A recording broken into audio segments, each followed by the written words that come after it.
بسم الله الرحمن الرحیم بەداخەوە ئەمڕۆ ئاتیم بۆ بەشداری لە پرسەی خوا لێ خۆشبوو حەسەن خوای گەورە بە شەهیدی قبول کردبێ کە شەهیدی هەموو دەڤەری باڵەکایەتیە بە تایبەتیش بۆ دیفاعکردن لە مافە سەرەتاییەکانی ئەم خەڵکە هاتبوونە سەر جادە کە دەبووە بە تایبەتی هێزە ئەمنیەکان پاڵپشتیان بانە و بیان پارازبانە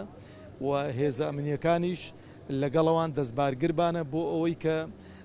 مافە سەرەتاییەکانیان بۆ جێبەجێ بکەن نەک بەم شێوازە معاملەیان لەگەڵ بکرێت و بەم شێوازە ڕوبەڕوویان ببنەوە شەهیدیان بکەن. بەڕاستی ئەوە زاهیرێکی زۆر ترسناکە چونکە دەبێت جارێ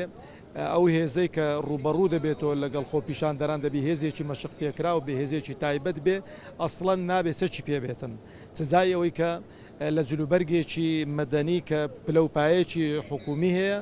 بەشدار بێتن بەم شێوازە هەڵسوکەوت و معاملە بکەوە خوازیارین بە زووترین کات